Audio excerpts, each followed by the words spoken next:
subscribe on YouTube, and rate and review us on your favorite podcast platform. There are 4 lights. Actually, Sir Patrick, you rate in stars, not lights, and it would really help us out a lot more if you'd give us 5. Oh! 4 lights! Okay, geez, huh? Keeping Up with the Cardassians.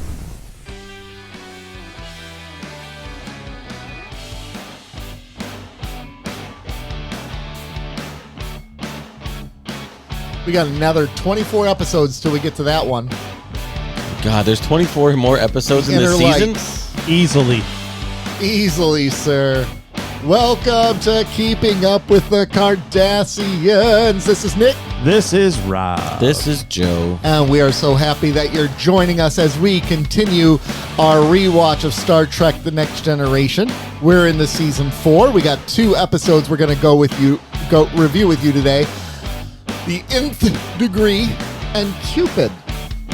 But as you know, those usually come in the second half of the show, because the first half we're catching you up on all the news we feel like is worth catching up on.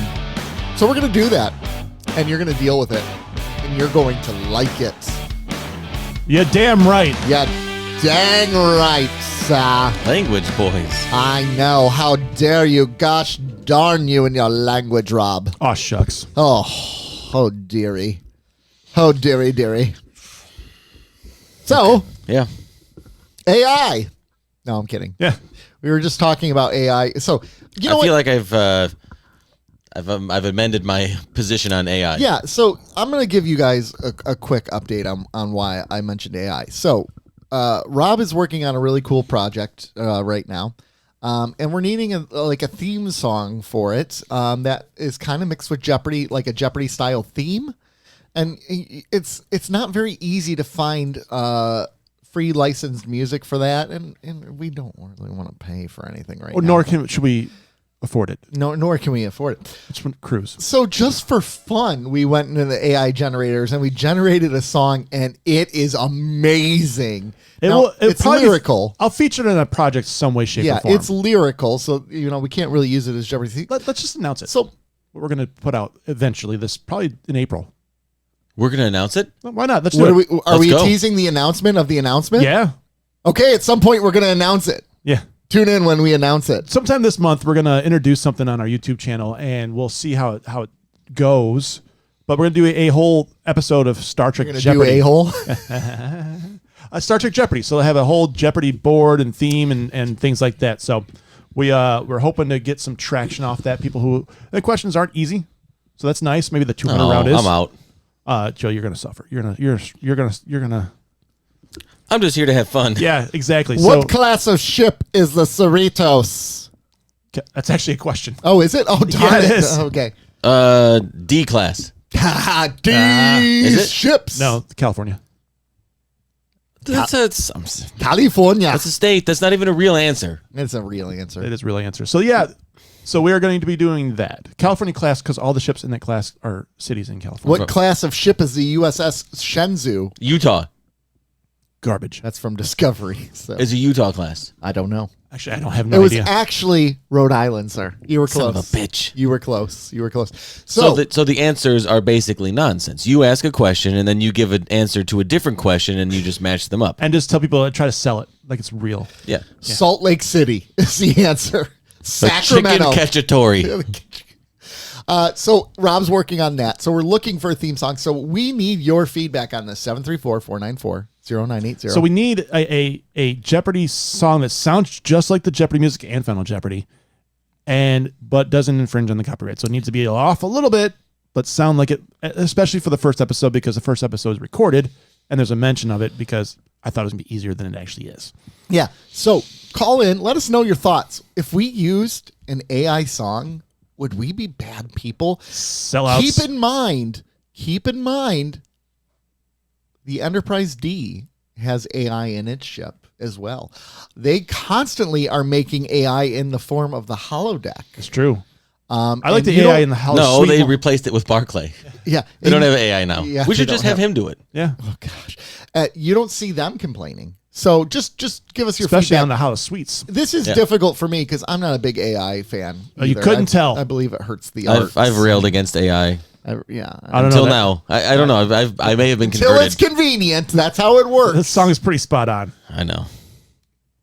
So we're going to talk about we're needing your help on that. So give us your feedback on that. We'd love to Hell, hear if it. you want to record one, go for it. Yeah, exactly. We'd be down for it. So if you want to record us, Jeopardy, like. Star Trek, But definitely not Jeopardy. but that mixes Star Trek, I think, too, would be kind of cool. Jeopardy, it's already like- recorded. What's already The recorded? whole thing. I know, but you can mix a Jeopardy theme with a Star Trek True. style theme. True. Yeah. True. Ba-da-da, ba-da-da. Dun-dun-dun. Yeah, just Just- every other line is a Yeah. Star Trek versus Jeopardy. Sorry, I'm mesmerized by this brisket hot dog that's on. Yeah, let's Rob's screen. move on to that. Let's talk about brisket.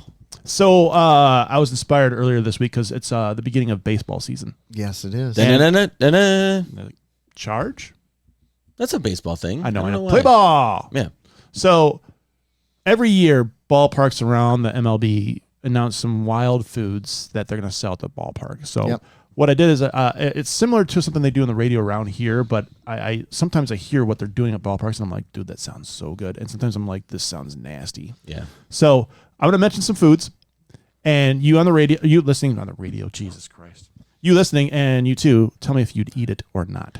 So this is a new stadium food roundup. Yeah. New stadium food roundup. Would So- you or won't you? Yes. So all right. So we got the Chicago White Sox Celebration Cake Shake. Tell me more, but I'm already yes. It constitutes of birthday ice cream, Yes. pieces of confetti cake, Yes. a pinwheel cookie, Yes. and Yeah, I'm in. maraschino cherry on top. Yep. Yes. All right. I don't know how that's not in every ballpark. That's Just looking at this one's a yes for me, by the way. The second one. which one? Which one? Okay, here we The go. Colorado Rockies are dessert nachos. Okay. Fried flour tortillas. Yes. That have been tossed in cinnamon sugar. Yep, Yes. we're in. And I'm in. topped with powdered sugar and Yes. caramel. Yes. Then served with fresh berries. Yes. On and a side of whipped cream. Honestly, Yes. you can toss the berries. I'm good. I'll take the berries. That sounds good as hell, doesn't it?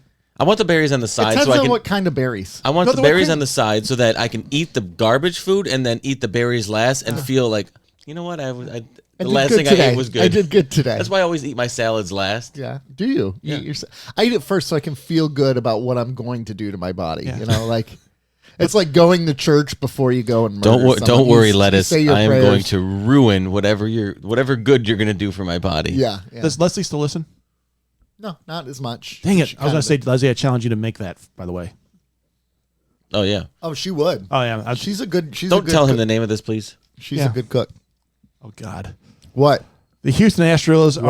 are What? You gotta say it. introducing the Daddy Mac dog. Zaddy Mac Zog. Oh, I want that Zaddy Mac Zog. Oh God. It Give me is that Zaddy Mac Zog. God damn it. A foot-long Angus beef hot dog. My foot long Zaddy long dog. My I'm not gonna lie. In all of the rush of whatever's going on right now, I read that as the Daddy Mac dog, a foot long anus beef hot dog. I totally skipped the G in Angus. Wishful thinking, Joe? Maybe. Yeah.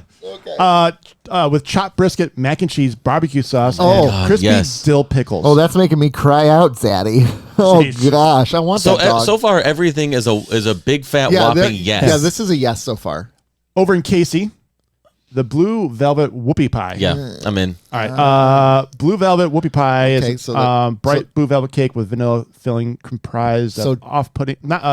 Filling comprises this off-putting but surely delicious dessert. Yep. So it's basically a giant Oreo. No, it's a moon pie. It's a blue moon it's a pie. moon- Oh, blue moon pie. I'm in. I can pass. A balloon pie. The slugger dog. Okay. It's a corn dog. Okay. And the beauty made chorizo and chorizo. Ooh. Manchego cheese that is dipped in tempura batter with cool ranch Dorito crust and drizzled with avocado. I'm gonna pass. I mean, I'm at this point. I'm probably already stuffed. But you've now traveled over to Kansas City. So you're in. Yeah, You're I'm still in. if somebody got that, I'd try a bite, but I'm probably not going to get a whole one. Yeah, yeah. That's where I would be at. It feels like it's too much. So I originally saw New York Yankees and was going to skip. Yeah. Yeah, because fuck the Yankees. Yeah, exactly. In case you weren't feeling New York, the Pinstripes will be debuting a quintessential Bronx. It's a Yankees helmet. First of all, gross. filled to the brim with sumptuous tiramisu, eating an Italian treat out of a regalia for the whatever. So it's tiramisu and a Yeah. Yankee. No, No. pass. No. Ooh. So over in Oh Philadelphia, my God, I want 50. the s'mores quesadilla. Quesadilla. I want 50 of those. Pronounce it correctly. It's a quesadilla. Right. It is Nutella, mini Ew. marshmallows, No. graham cracker crumbled inside with chocolate dipping sauce drizzled on top. God, the Nutella kind of loses me. Change that out for something else. No, Just straight- I want. You wanna- I'm gonna get diabetes at that. What park is that? That is over in Philadelphia. Oh, that's not far. No, it's That's not. not far. 10 You know hours. what? At the football stadium, they used to have a jail underneath the stadium Yeah. for all the arrests because of all the drunken idiots. Yeah. If they had like an ER or an urgent care, Yeah. just so I can get like a shot of insulin or just Yeah. because I'm gonna eat 50 of those. I get it. Yeah. I hear Yeah. Quesadilla, you could pretty much have me. Oh my God. you. Yeah. S'mores anything is I'm in usually. The Pirates Yeah. have the Polish cannonball. Ooh, tell me more. Do love a Which good is cannonball. Egg noodles, kielbasa, and cabbage with bacon and cheddar cheese. The cabbage could go, but everything else I'm in for. Like if that cabbage was just sauerkraut in there, yeah, that would sign me up. See, as a Polak, I don't like cabbage or sauerkraut, I don't love and sauerkraut. I don't know. I don't know if that makes me a bad. No, it doesn't, because But I'd probably try one of those. Yeah. But I wouldn't. I don't know. Yeah, I hear you. So the Giants, I think baseball. So remember baseball season, right? Baseball season's summer Yeah.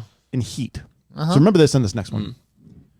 Miso ramen and shoyu ramen is here. Miso ramen, shoyu ramen. Egg noodles, seared tofu, marinated bamboo, roasted corn, carrots, scallions, wood ear mushroom, bean sprouts, and a miso broth. And the shoyu ramen has egg noodles, roasted pork, bamboo, bean sprouts, scallion, wood ear mushrooms, and soy sauce to top. So this is not for me, but keep in mind it's a West Coast team with a high Asian population. So True, not- true. I'm gonna what is pass that I'm gonna- one? All right, so we're gonna do the what up corn dog, and that is in Seattle? Seattle. Okay. I'll take those wings. Is a new Seattle delicacy that is honey battered with spicy crunch. And let's see where's the description. It's not really. That is it. That is- Oh, I don't know that. Okay, never mind. Yeah, it's not really a good It description. looks like a corn dog with food coloring. Yeah, it does. In Texas Rangers, the boomstick burrito.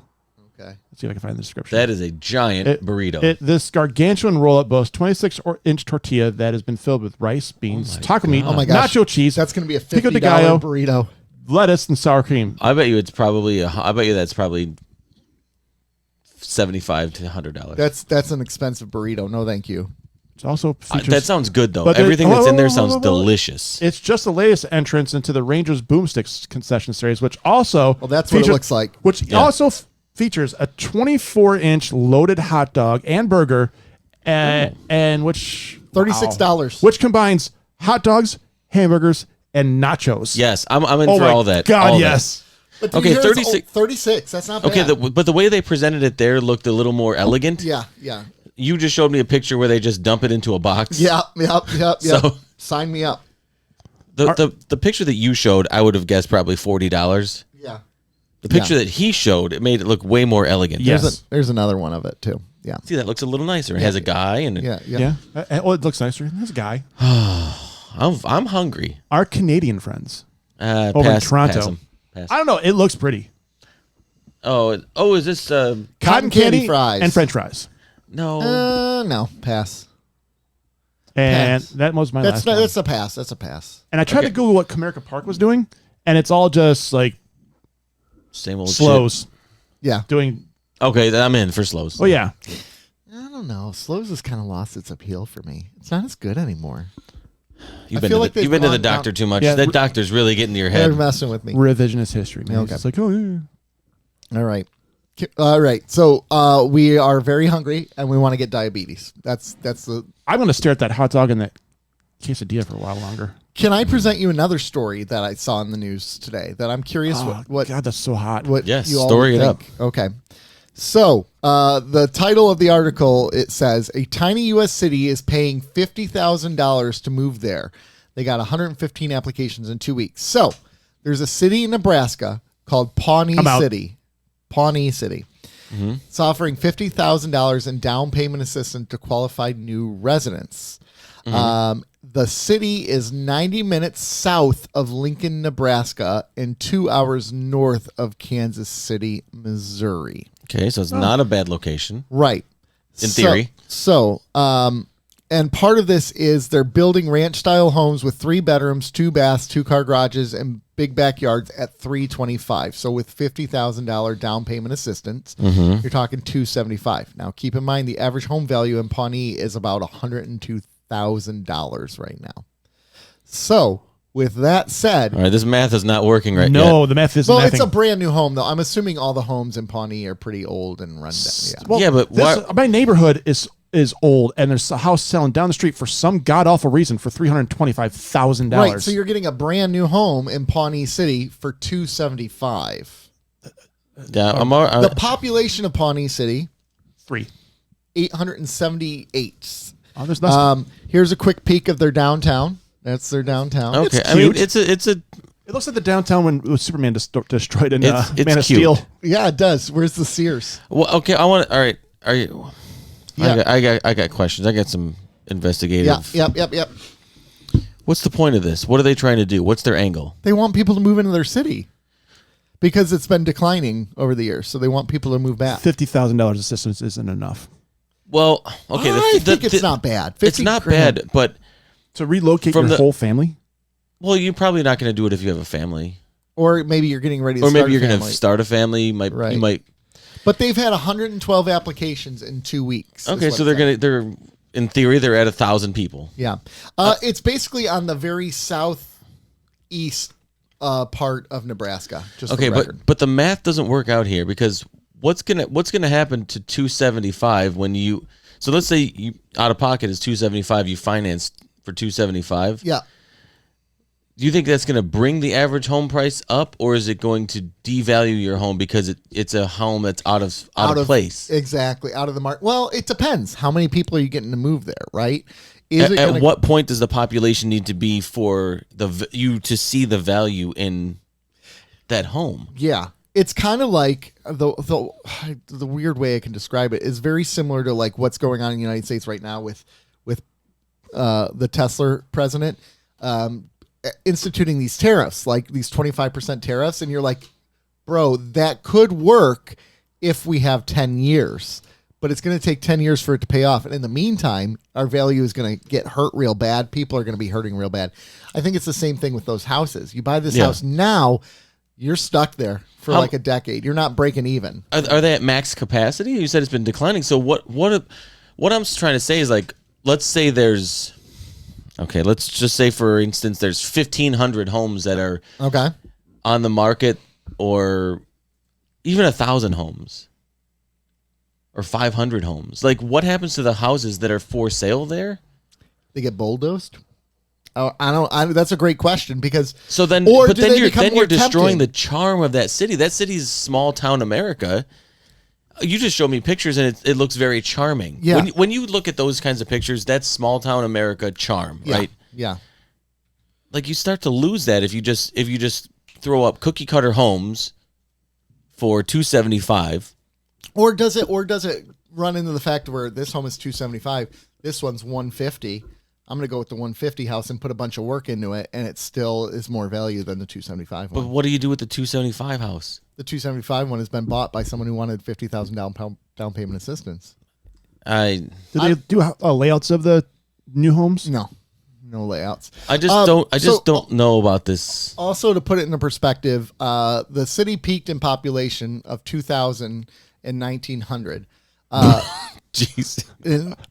Since then, It's on a slow and steady decline. so in 2000 there was 1,033 people there. 2010, 878. In 2020, 865. Looks like there's a significant water There's weight presence. They lost 13 people in a decade? Yeah, they have 425 households in the city. Larry the Cable Guy is from there. Okay. Great selling point. Kenneth Where he is. He was a U.S. Senator from Nebraska as well. I Irish McCalla. Ooh, Irish McCalla. She was from there. She was a actress back in the day. Not bad. No, I've never heard of that woman. I have never heard of her either, but she was famous. I think we're grasping at straws. She was here, a Nick. Vargas girl model. Vargas. Never mind. Terrifying. Those eyebrows, man. That's a hell of a mullet. Holy That smokes. is a mullet on her. What year was that? That was I don't know. I'm going to guess in the 50s. I did not know that they had fee mullets in the 1950s. I learned something too. What is it? Are you looking up? What's the job price? What's the job market there? Not great. Is that what you looked up? Yeah. Do they have any manufacturing? They have some manufacturing. So just a quick scan. Oh, There's they're looking for LPNs. What's the standard of living? What's the cost of living there? Probably low. Hey, you can be a sales associate at Dollar General there. Okay. All right. This is also my problem. All right. You've now mortgaged $275 in Pawnee City. Okay. In a job market. $1,300 a month to live in Pawnee City. That's how much do I need to live there? $1,300 a month. 76% less expensive than the national average. Okay. Wow. Okay. Now do me a favor. Can Yeah. you look up the average mortgage price for a $275,000 house? I'm going to guess it's probably somewhere in the $1,700 to $1,800 range, give or take. $1,630, Okay, so not including taxes and insurance. So closer to $2,000. Okay, so now you've added almost 50% of the cost of living to your and that's just your mortgage. You haven't bought groceries. You don't have a place. You don't have a way to get to and from work. That's assuming they have a grocery store there. So here's the thing, though. You're not getting. This is the dumbest idea I've ever heard. You're not getting someone who's starting to move there. You're getting someone who wants to escape Who the wants big to- city, who wants to be on a reality TV show of Joe and Chip in the country, No, right? you're, Like, you're getting someone yelps. who's going there to die. No, I mean, I think You you're would gonna- no, but you in this day and age, you would have to work remotely. Oh, yeah. because there's no way. Yeah. Anyways, would you live in Pawnee City, Nebraska? It looks like a nice. 734-494. It looks like a nice place. I don't know. I mean, I'm not moving there, but I don't know that I would ever want to like. We'll never move there. No, I wouldn't. But I don't know that. I don't know. It doesn't look like a bad place to live if you're into like real small town America. Yes. I'm gonna go to Google I- Maps and go. What to, I would do is I would look for a home there. I wouldn't buy something for almost $300,000 in a place where the cost of living is $1,300. No, bros. That's insane. It looks like it has some different. So if you're a kayaker, it looks like it's, No, bros. No. Look at that Napa Auto Store. No. What's the crime rate in Pawnee, Nebraska? There has to be people to have crime. Oh, that's true. You can't rob your neighbor. I mean, you could. Well, crime doesn't really pay because you're No. gonna have to circle back and rob people multiple times because there's less than 900 people there. It's like a pyramid scheme. They just rob each other back and forth. The crime rate in Pawnee City is 24 per 1,000 residents. That's pretty high. That's way They're high. very high. Although I feel like the population being 868 or 65, I think that skews the numbers. I'm gonna pass on moving to Pawnee. Actually, I'm out. Violent crime grade D+. Good Lord. Cost of crime for Pawnee City, $440. In 2025, crime will cost $904 per household. Want to experience That's like the a month's rural rent. Renaissance? That's a month's wage. Here's what the houses look like. There you go, right there. So basically, Oh my all God. garage. Yeah, that looks exactly like what I thought it would look like. Yeah, no, thank you. The most cookie cutter house. Is there in the basement? Yeah, unfinished basement. There's a Yeah. basement. If there's a basement, because he said ranch, I originally didn't think there would be. Oh, they're on Yeah. 13th Street. Okay. Hold on. I'm gonna. We would need a place to podcast, so we'd have to move there together. Okay, 13th Street and C Street. Pawnee City's favorite podcast. Yeah. I know this Keeping is. up with the Kardashians. Sadly, it probably isn't the only in Pawnee City, because everybody. I has feel like we podcasts. should reach out to someone in Pawnee City now and have them on the show, like one of the criminals. Oh my Yeah. gosh, this is literally the strip of land where they're building the homes. Look at that. There's like nothing around. One of the rivers isn't near there. There's a decent river base there. No, but there is a train track. Yes, Super. good for hobos and crime. Yeah. Hey, if you're a graffiti artist, go to Pawnee City, Nebraska. They have a golf course. And they're not The even whole, off of the a whole major. fucking area looks like a golf Look at this. course. They're not even off of a major highway. No, thank you. No, thank you. Is Like, there a Kroger? I'm not interested. Is there a comic book store? Not interested. there is nothing. There's nothing. It's just. Let me see what kind of restaurants we have in Pawnee City. Restaurants. Palmer Cafe, Yeah. Shirley's Place, 4.7 out of 5 stars. I bet Hey. you Shirley runs Yeah. that fucking city. Hey, you guys want to talk about Batman Hush 2? Oh, wait, you bastards. Okay, well, let's move on from Pawnee. read it. We're moving on from. One of us didn't. I know, but don't- you why used would that. you even that's bring the that second, up in the That's the second podcast? time you've lumped me in with him. Sorry, I apologize. Why would you even bring that up? Third Because I'm time is bitter. going to be. No, there's no reason to bring that up. I'm You're bitter. just hurtful. I'm bitter. Speaking of hurtful. Next week we'll be reviewing Hush 2. Yeah. No, we Batman won't because Hush Nick 2. won't read it. He has a whole week, and we'll get out. We'll I will get it done. I right. promise you. Speaking of hurtful, I went to the movies the other day. I went on Friday during the day, well, which was yesterday for me, but You saw for Snow White? it's- No. Oh, no. you said hurtful. So, and it was actually Leslie's idea. So Leslie and I both take Friday. That's our day off of work. Friday is our day off of work. So, what about Monday through Thursday for you? What do you do then? Does Leslie work 4 days? well, I don't work those days either. Oh, Okay. oh, this is the day that you both have off. Yes, Yes. exactly. Shared day off. So you know, I got up from bed because I slept in that day, and Leslie's sitting on the couch, and she's like, "Hey, let's go to the movies today." And I'm like, "Okay, cool," because Eli's home too because he's on vacation, and she's like, "Let's go see Novocain." I'm like, "What? That's not a Leslie movie." That yeah, why'd she pick Novocain? Because she knew I wanted to see it, Oh. and Eli kind of wanted to see it. And Okay. the last time we went to the movies, it was either Mickey 17 or Novocaine, and we went with Mickey 17. Okay. So we went and saw Novocaine with Jack Quaid, and it was delightful. Holy crap. Some of the things that happened to his body in that movie, were cringeworthy. There was one point where Eli's like, "Dad, calm down," because I went like that in the middle of the theater. Like there's a point where his arm gets snapped, and I'm like, "Oh!" Oh my gosh. It was so much fun. And after we were done, I'm like, "Eli, what would you give the movie?" He's like, 10 out of 10. That was awesome violence. And I'm like, "Yeah, I give it a 10. We were expecting Leslie to be like, "That movie sucked. It was terrible." She's like, "No, that was a 10 out of 10. I loved every minute of that movie." We all loved it. I have a question. Yes. Do either of you have a terminal illness diagnosis coming up? Because this seems very out of character. Right. What do you mean? For To her have to just be less- like, you know what? We're going to go to the movies today. Yeah. And we're going to see a violent movie. We're going to see And a I violent loved movie it. as a family. Yeah. Yeah, and I loved it. Or is she going to turn and start stabbing people, taking notes? Like, that's okay. Why'd you bring this notebook, Leslie? Just like taking copious notes throughout the whole thing. So coincidentally, you guys know 10 out of 10. My daughter loves Jack Quaid. I enjoyed it. Yeah. So we went over to the West Side State, Gavin and I, my son and I, and we did some things, and then we saw Novocaine as well last night, and it was a lot At of the fun. Kalamazoo 10? No, we went to Portage off by the mall Yep. Okay. because they had a 4:30 show. So That's a good, that's not a bad theater.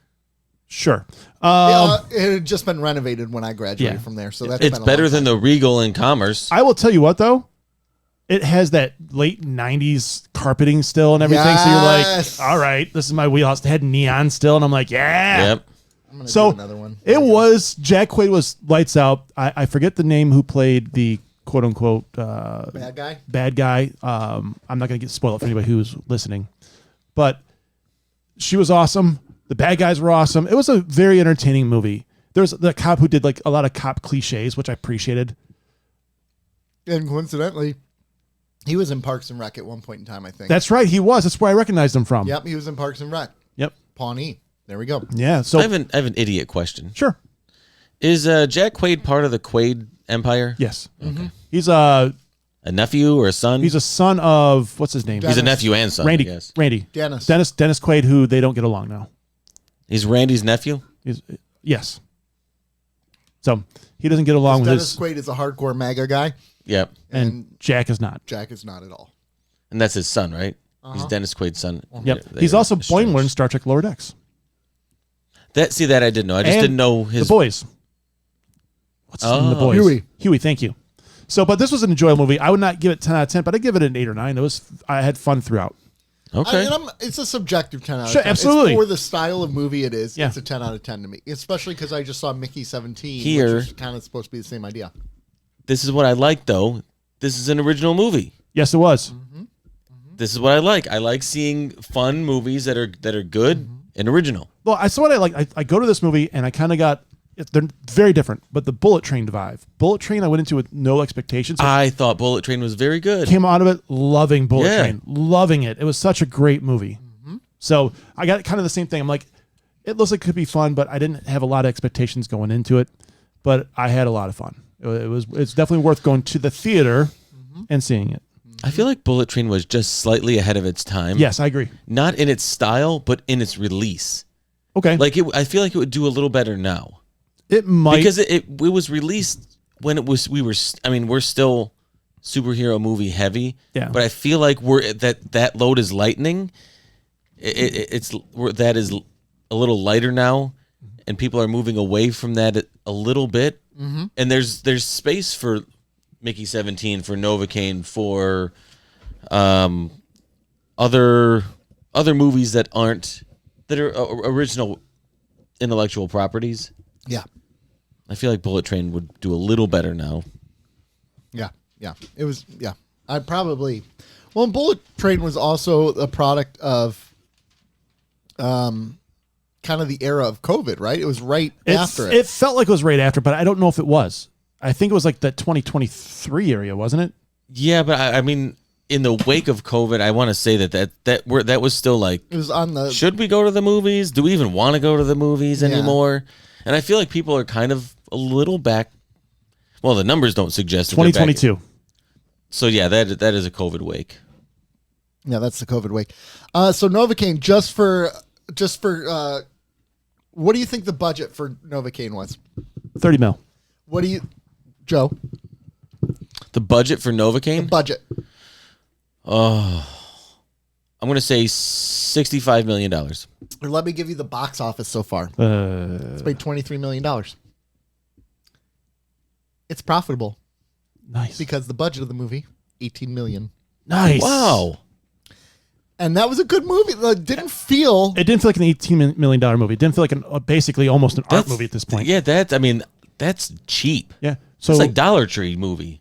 Amber Mid-Thunder was the woman, by the way. but this, I mean, The woman. Yeah, the Amber Mid Thunder. That was the It's broad. the- She was broad. the woman. That was the She broad was the movie. woman. But I mean, you have to push and pull and torture people to go to the theater this day and age. It's like, just go see a good movie. Support film. But again, this goes back to our conversation, right? Would you rather make a movie that has a $280 million budget and loses $100 million and make one of those a year, or make 5 movies with an $18 million budget that gross $8 million, $10 million per film, right? Like, Are you asking me if I'd rather lose 100 million or make 50? yeah, I'd rather make 50. right. But they don't do that anymore. Anyways, Novocain. Because the idea is that at some point one of those movies is going to make $400 million. Right. They're gambling. They're going to profit Yeah. $400 million, and then you know what? We're up $50 million on the year. Yep. We've lost, the 5 movies leading up to this have lost $75 million each, but we just made one that made $475 million. So we're good. So we're breaking even now. Like, honestly. And did you guys hear that they announced the characters in Avengers Doomsday? Yeah. So spoiler alerts if you're trying to avoid any spoiler alerts, but basically almost the entirety of the original X-Men cast. Yes. There's a couple of them missing, but a lot of them are. a lot of them are in there, including Nightcrawler, which I didn't expect. Alan Cummings, yeah. Yep. They said that they haven't finished announcing the cast yet. Though, Oh, really? either. Yeah. Because I was a little surprised. I really thought they'd either use Wolverine or Deadpool. They'd work it because it's such a big property right now. Find a way Right. They're to get it in there. They'll be in there. Or there'll be a teaser for the next one. But I can see that being a case. Loki returns. Loki's back. Tom Hiddleston Thor is returns. back. Thor's back. Yeah. Shang-Chi. Shang-Chi. Sam Wilson. Mm-hmm. All the Fantastic Four. Yeah, all the Fantastic Four. James Marsden is in there, of course, as Cyclops. To your point, Beast. Kelsey Grammer's Beast. Kelsey Grammer's Beast. That's Yeah, pretty- yeah. Gambit. Yes, Yep. yes, And so, yeah, there's just I'm very curious what they're going to do with it. yep. I imagine a lot of those characters are very quick cameos. I'm going to guess the X-Men don't last long. Yeah. Right, because this is the whole combining of different universes and everything, and we're going to get new X-Men out of it. So I'm looking forward to it more than I have because the Russo brothers are back involved. I would have agreed with you if it wasn't for me just watching The Electric State. Oh, really? Yeah, remember we talked about that last week? Yeah. I didn't think it was really that great of a movie. And I also feel like Marvel is leaning way too heavy on nostalgia. Like they're in a weird mixed bag here. Create something original, which they don't do, or rely on nostalgia, which they do, and that's what they're gonna, and bad humor. Yeah. Do you think they're trying to reprogram that right now? Let's get the nostalgia out of the way and try to introduce these characters to create the longevity. Because they're bringing back the entire original cast. Well, I mean, so like a bait and switch almost. Like so, let's get their attention with familiarity, and then we're gonna while they're here introduce these new characters for the next wave. Let's set this way I look at it. They're looking at it and they're going, we're not being successful right now. So how can we reassess? That's a good point. So you bring in things people love. Yeah. Mm-hmm. And you sucker them in like that. So you bring in, Professor X and all, and you bring them in and you're like, oh, dude, cool. And then while you're there, you're like, Shang-Chi's kind of fun. And they're hoping they can spin that maybe and now branch off from there. Yeah. That's that. I mean, it's the timeshare approach. Yeah, it's the good approach because that's why you bring in Thor. That's why you bring in Loki in that batch because you have also the MCU there. Right. And then you can keep that MCU and now expand upon the B characters. Hey, come to this conference room. We got a continental breakfast. We got Professor X. We got Captain America. Look, we got all these guys you love. We got that French toast. Just sit down and let our new characters give you a little speech. Yeah. Just you stay for 5 minutes. Just let him talk. He just wants to tell you about some opportunities that have come your way. If you don't like it, welcome to leave. Welcome to leave. Bucky's over there, guys. You know him. Bucky's in this movie. You wouldn't want to see this movie with Bucky in it? So you're saying you're anti-Captain America? Because that's his friend. Yeah. Yeah. So I'm very interested in that. Yep. So we got the new Avengers Doomsday cast announced, or is that Secret Wars? Which one is first? Doomsday. So we got that first, and then we also had an announcement of a Legend of Zelda movie officially for Really? Well, they announced it. They already last the release year. date. The release which will date get moved, but it gives you a rough idea. It's March 26, 2027. I mean, that's literally 2 years, almost to the day. But remember when they announced the Batman and then the Batman 2 and how it keeps getting delayed and delayed and delayed? Yeah, I mean, I don't know. I would expect. Where are we? The cost of crime in Pawnee City. Sorry, we're still on the Pawnee City thing. Rob just looked up a statistic, and it's not pretty. It's not pretty in Pawnee. No. It kind of reminds. It's truly like Pawnee in Parks. Murder is going to cost you $100 a year in Pawnee City. Good Lord. Okay, the look at. It's not even like the little crimes. It's not even like it's murder, it's SA, it's robbery, assault, kidnapping, theft, arson, drug crimes. Good Lord. Well, I mean, there's not a lot to do there. Again, it's a giant pyramid scheme. They just keep robbing each other. Kidnapping? Yeah. Holy crap. Listen, if I lived in Pawnee City, I'd volunteer to be kidnapped. Take me away from here. Listen, just come get. I'm packed. Look, I'm packed and ready. I'll live in your basement in New York City. That's okay. Lock me up. Chain me to a bed. I don't care. Where are we going? Lincoln? I'll take Lincoln. I don't care. I'll take anywhere. I'll take a basement in Lincoln as opposed to a $275,000 house that will be like financially underwater within 5 years. Mm-hmm. Like the value of that house is going to plummet. How? I mean, what are we doing? Putting $275,000 houses in the murder capital of Nebraska, in theory. So we haven't moved past this. I think they're trying to bring it back up. I think they're trying to bring in a different clientele. Yeah. Yeah, people who won't murder. But then they're going to get murdered. Oh, idea. Okay, this could be for Righty Tighty Lefty Loosey. Okay. Immigrants. Oh. Into Pawnee City. Into Pawnee City, yes. While they're waiting on visas and paperwork and... I thought we were going to do a Keeping Up with the Kardashians investigates into why we're not using these rundown cities. Although it didn't look... Well, it did look rundown. Yeah. Ah, goodness. Any other news, or should we go into some feedback before we move on, or what do we want to do, gentlemen? Open hailing frequencies. Open hailing frequencies. I can do that for you, sir. Open hailing frequencies. We didn't do it last week. Open. No, we didn't. No, we said we Yeah. we were fully aware of that. We had some camera We had some Sorry for the issues. camera issue last week, by the way. I'm not sorry. No. Hopefully it's recording right now. Deal with We got to figure out that cord so I can do it on my watch, make sure we're good. it. Okay. Remember we bought ones and it didn't work. Yeah. Twice. Yeah. We're So going. the question is, did anybody listen last week or the last couple weeks? That's our question. That's And I think so. okay. I think people have listened and they've chimed in. You got some feedback that you want to share with us? Yeah. Okay. Let's start off with our good friend Brody from Talk Talk Punch, Yep. who gives some of the best feedback, like time-stamped I like feedback. the timestamps are so helpful. They are helpful, although sometimes when I'm reading it here, I don't remember what each timestamp is, and I'm like, what is he talking about? Yeah, with Yeah. some of the stuff we say too. But so he said, maybe I'm in the minority, but I hated Captain Planet as a kid.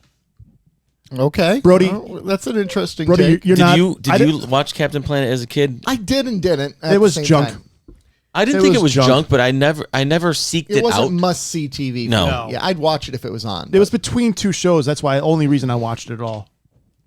So, Brody, I guess you're not really alone on this. I don't want to say it was great. It was like a 5 out of 10, I would say. The Don Cheadle Captain Planet skits, though, are amazing. Yes, they are. Absolutely. Tree. I love that. He also said in regards to me saying that the Redford Theater is going to play The Room on my birthday this year, and The Disaster Artist was the movie about. He said just watch that. Disaster Artist was so good, just watch that. I disagree. I think you have to appreciate how good The Disaster Artist is. I feel like you should see The Room. Yeah, there's some truth to that. You should. I mean, they cover a good part of it in The Disaster Artist. It's not required watching, Right. but I feel to get the full appreciation, you should watch The Room, and it's so bad, it's good. yeah, It's worth it. You you're not wrong. won't be You're not disappointed. wrong. Yep. We got some new people chiming in Okay. with viewer feedback. Yeah. Who do we have? That's a dramatic pause. Dave Office TV. Okay. on Hi, YouTube. Dave. Hi, Dave. Daredevil has been underwhelming, unfortunately. Yeah, I need to Dave. go back and watch First Contact. I don't remember it being as good. The episode First Contact, not the movie, because that's what we reviewed. Yeah. And we gave it good ratings. We didn't did. I thought it was very good. Yeah. What do you guys? I'm pulling up the ratings right now for When that he one. said Daredevil has been underwhelming. I would unfortunately. agree until the last 2 episodes. I've really enjoyed the last 2 that they had. I haven't watched the second one. So they would release 2 this week. Okay. The first one I watched, it's 37 minutes long, Yeah. which is the only reason I got to watch it. And that was very enjoyable. It still had some of the issues I have with this show, the way it's put together right Paced, now. yeah. But the entertaining part of the show made me not care. Right. I haven't watched the second episode yet. Yeah. Second episode, I really enjoyed a lot. Yeah. I mean, I think part of it is it's just slow moving right now, but I'm okay with slow moving though. I'm okay with it as long as the story's good. It hasn't been as good as it could be, but we're getting there. We're getting there. What else you got? Bajor Princess said, I just went and checked out Steel Panther. Oh my lord. That was wild and funnier than it should be. Oh my gosh, they never heard. You guys should come to Vegas. I never noticed, but you're right. Jordy did gaslight her. totally gaslighted her. He I'm so did. glad we informed people on Yes. that. On Oh my god, that was What a jerk like face. it was like instinctual too. yeah. Yeah. As soon as he got called out, he was like, Oh. "No, what are you talking? Like you're the problem." He has been mentally preparing for that moment since he'd had it. He's like, this is going to burn me one day, and I'm ready for it. Oh my god, Right. you're embarrassing me. How dare you?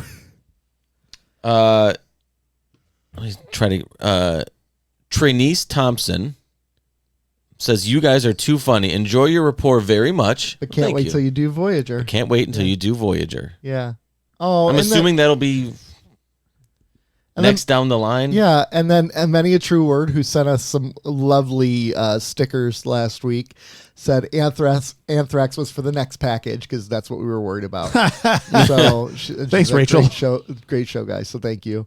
And then Detroit Comic Shop said, glad the audio is back. So we're sorry about that. But after the cruise, COVID happened, so we had to isolate and protect ourselves from Joe. Well, always. We'll figure out a better platform. As always. Yeah. I didn't. Did I stutter? It was intentionally hurtful, but good job. Oh no, it wasn't intentionally hurtful. It was truthful. And then last week's If episode, it's hurtful, that's just on you. Then last week's episode, Derek said it's Star Trek Troopers that Neil Blomkamp from District 9 is planning to reboot. Yep. And then Brody from Talk Punch jumped in. He still owns his George Foreman grill, and they're great for paninis. Yeah, they are good for paninis. Paninis. Like you can get them at thrift stores too, so don't even worry. Wait. Yeah, you'll find them. No microwave? He asked. I mean, you can use a microwave here and there. There are some things you need them for. Don't get me wrong. But Soften some butter. I could almost go without a microwave. I think they'll ask you. Let's know that's here. Honestly, Brody says it doesn't go to theater much because he has 4 kids. First of all, that's 4 kids. That's on you, man. Yeah, that's on you. That's insane. Yeah. That's irresponsible. Is what that is. Matinees are like $5. Yeah. The glove must not have fit. If you catch my drift. Yeah. He did not acquit. He loved Event Horizon. Oh, it's such a good movie. It's so violent. Not even ironically. I love it. He actually loves it. Yeah, because you know what? When it first came out, it was very poorly reviewed. Mm-hmm. But with time, it's become like a cult classic. And his final 2 comments, Nick. Ugh. Nick and Daddy. And this followed up by, under 1 hour, I want my money back. I know. We're at 45 minutes and we have not even started. I'll say, Brody, we are making up for that right 45 minutes. We were ending the episode last week. We were at the end of the episode last week. But first and foremost, thank you for the feedback. That was a bunch to go over. We really appreciate it. Thank you all. Yes. We love you. And also 734-494-0980. You can text. Or YouTube. And call and leave messages there. Yeah, leave us messages on YouTube, Instagram, comment, Facebook. Whatever. Text us. You can actually leave comments on Patreon as well. Yeah. Send a carrier pigeon. Send Hedwig. Yeah. So I thought you were going to say send head, and I'm like, what? What are you talking about? Hedwig. And send us money to go to Pawnee, Nebraska if you want us all murdered. $50,000 deposit for our podcasting room.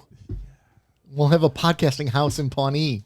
Oh yes, let's go into financial ruin for something that makes no money. Yeah, exactly. Hey Derek, can we find a way and that costs almost 3 times arrange flight there back and forth weekly? Is there a discount we can get? Like 100% discount because we're gonna need it. We're gonna need to pinch pennies wherever we can. Broken, is there a hookup somewhere there? I love that Pawnee City is like, listen, we want people to move here, so why don't we build brand new houses that cost 3 times as much as the average house? Exactly.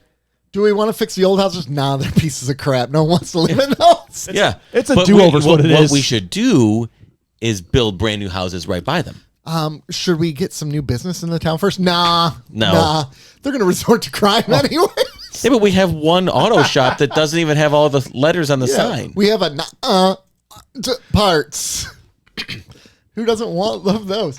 All right, Star Trek. Sharon's place or whatever it is. Sharon's restaurant. Yeah, which is highly 4.7 out of 5 stars. That's good. Because it's the only place you can get food in Pawnee City. There's no grocery store. You have to eat at Sharon's. You have to eat at Sharon's. She's like, what can I do for you today? She's like, you'll give me a 5-star review or I'll fucking kill you. I want a gallon of milk. Best I can do is a glass. That'll be $3.99. Oh gosh. Like, what are the price of eggs in Pawnee City? Oh my $15 a dozen?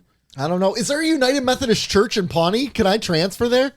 United Methodist Church, Pawnee. 39% of students scored at or above the national average in their standardized testing in Pawnee City. They have a United Methodist Church there. Yeah, because they need Jesus. Pawnee City United Methodist Church. Math proficiency, 39. Reading proficiency, 40%. The student to teacher ratio is good though. It's 16-1. But that's because they literally have 16 students and 1 teacher. Their website leaves much to be desired for the church. Pastor Lori is there. Come here. Whoa, welcome, Pastor Lori. Come here. But it's here. Like, come I know, hear the come word. Here. Yeah. I mean, That's clever. it's clever. Yeah. Listen, it's Pawnee City. That's the best they got. This is the best they got. Yeah. She was like, did you know that there's 2 here's? Did anybody know that? Because the reading proficiency is 40%. Yeah. So I'm sure she's just learning this. Nobody noticed. Did you know that there's 2 here's? Yeah. There's 3 there's? Yeah. Did you know that? Don't even get into 2. But no one wants to be here Yeah. hearing about Pawnee. They Also. don't want to hear about us, but they don't want to be here. I feel like there's going to be like a Matrix-style representative from Pawnee City showing up at the house. Yeah. Oh my Like- gosh. Actually, there'll be an email soon with a lawsuit saying defamation. No, it'll be an actual letter. It'll be a Wake up, stamped letter. Kardashians. Yeah. Here we go. But with an old stamp price. It won't. Yeah, it'll be a priced stamp, not a forever stamp. It'll come from a pony. Like a Pony Express will show up. Oh, dear. If you would like us to so make fun of your town, 734-494-0980. We will roast your town. Which small town America city can we roast next Yeah, week? exactly. All right, the Nth Degree. Here we go. We're moving into Star Trek. The Nth Degree. It's a Barclay episode. Barclay, as you remember, it's Face from... That's Murdoch, by the way. Murdoch, not Face, sorry. Murdoch. Oh, gosh. It's a rough You've day. never seen an episode of A-Team, have I guess not.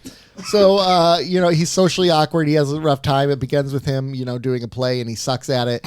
And the Enterprise experience, and as they're out and about, the Enterprise experiences this weird anomaly space station thing with a probe.